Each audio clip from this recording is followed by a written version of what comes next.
धनबाद के रहने वाले जयराम महतो, जो पिछले 1 वर्ष से झारखंड खतियानी आंदोलन का नेतृत्व कर रही हैं। हालांकि इनके संघर्ष का नतीजा है कि हाल ही में दबाव में आकर हेमंत सोरेन सरकार ने 1932 खतियानी को झारखंड विधानसभा से मंजूरी दी और इसे संविधान की 9वीं अनुसूची में शामिल करने के लिए प्रस्ताव केंद्र के पास भेजा, जहां से संसद से पास होने के बाद कानून का रूप ले लेगा। जयराम का मानना है कि अभी भी आधी सफलता ही मिली है। जब तक केंद्र से 1932 खतियानी नियम अधिसूचित नहीं हो जाता, इसे सूबे में लागू नहीं किया जाता, तब तक आंदोलन जारी रखेंगे। रविवार को गोविंदपुर के महुआ बागान कुर्ची में झारखंड की पहचान 1932 की खतियानी महाजूटान कार्यक्रम का आयोजन किया गया। इस कार्यक्रम बतौर मुख्य अतिथि के रूप में जयराम शामिल हुए। झारखंड में खतियानी आवाज बुलंद करने वाले छात्र नेता जयराम महतो स्थानीय ग्रामीणों ने पारंपरिक मादर ढोल और माला पहनाकर स्वागत किया। उसके बाद जयराम महतो गाड़ी के ऊपर चढ़कर ग्रामीणों को संबोधन किया।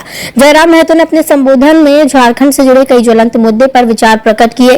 केंद्र की भाजपा सरकार की नीतियों पर जमकर प्रहार किया। निगम चुनाव में स्थानीय मूलवासी को उतारने से लेकर झारखंड की वर्तमान स्थिति पर भी अपने विचार रखे।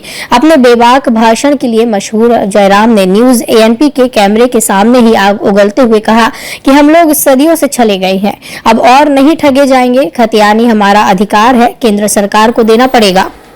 हम लोग लोकसभा और राज्यसभा के पास होने के बाद राष्ट्रपति से विधेयक की मंजूरी का इंतजार कर रही हैं। अब इस मुद्दे पर वे लोग सांसदों पर दबाव बनाएंगे। बीजेपी से लेकर इस देश में बढ़ रहे पूंजीपतियों की दखल पर जमकर प्रहार किया।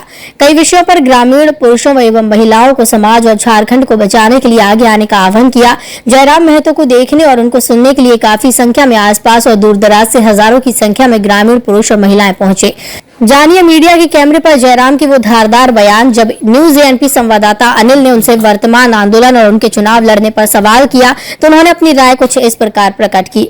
इसीलिए अभी हमें अति उत्साहित ना होकर अभी भी आंदोलन को जीवंत रखना है। अब विधायकों के साथ साथ हमें सांसदों को निशाने में लेना है, उन पर पॉलिटिकली प्रेशर बनाना है। पहला बात है, कुर्मी का इतिहास सदियों पुराना है। कुर्मी आंदोलन में जो हमारे समाज के और जो लोग हैं, जो बुद्धिजीवी हैं, वे सदियों से आंदोलन कर रहे हैं, लगभग 70 सालों से कर रहे हैं। तो इसलिए आप इस आंदोलन को उससे कनेक्ट ना करें। हम तो कि आप वही नियम बनाएं जिससे इस राज्य को बचाया जा सके, नहीं तो फाइनली ऐसा आभास होगा कि आजाद भारत का एक गुलाम राज्य झारखंड होगा और यहाँ के लोग विस्थापन के अलावा इन्हें कुछ नहीं मिलेगा। गवर्नमेंट के आंकड़े कहते हैं कोरोना काल में 12 लाख मजदूर झारखंड आए। अब बताइए, अन्य राज्यों के लोग यहाँ मजदूरी करने आते हैं, मजदूरी करते करते कोई झरिया से विधायक बन जाता है, कोई बेरमो से विधायक बन जाता है और हमारे 12 लाख मजदूर बाहर में है। अगर सिंदरी का भी मुद्दा करते हैं, मुझे लगता है अगर स्थानीय विधायक भी ना जो खतियानी है, उनको अभी पीछे से कमीशन जाता है। चाहे कारखाना हो, कोयला का भंडार हो, उनको पीछे से कमीशन जाता है। मैं स्पष्ट कहना चाहूंगा, तमाम यही कहना चाहूंगा, नगर निगम के चुनाव में अगर खतियानी लोग, अगर कोई एक प्रत्याशी मजबूत रहेगा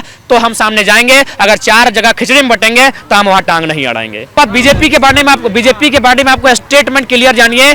बीजेपी को राज्य के मुद्दों से कोई वास्ता नहीं है। आप देख सकते हैं 1932 को लेकर एक भी विधायक नहीं बोला। अरे छोड़िए, मैंने औरंगाबाद और हरियाणा वालों को छोड़िए और मैंने राजस्थान का समरी लाल को छोड़िए, ये झारखंड का जो लोग टाइगर बनता है, जो बीजेपी में संबंध है, उन लोग आज 1932 में बात नहीं कर पाया, क्योंकि बीजेपी एक ऐसी पार्टी है जो बड़ा बड़ा टाइगर के गले में फंदा डाल देती है। पहला बात तो हम स्पष्ट करना चाहेंगे, आज देश में एक ऐसा माहौल है कि अगर आप बीजेपी की विचारधारा से सहमत रखते हैं तो आप बहुत बड़े राष्ट्रवादी हैं, बहुत बड़े देशभक्त हैं। अगर आपकी विचारधारा भिन्न है तो आप पाकिस्तानी हैं, आप खालिस्तानी हैं, आप अलगाववादी हैं, आप नक्सलवादी हैं। तो पहला बात हम देश से पूछना चाहेंगे, क्या बीजेपी से पहले देश था कि नहीं था? बिल्कुल दोनों में उन्हीं को हम लोग एकदम हम स्पष्ट कहेंगे, जो आंदोलन के माध्यम से जो लोग आक्रोशित हुए हैं, उन्हें आक्रोशित अपने मत के रूप में परिवर्तन करना होगा।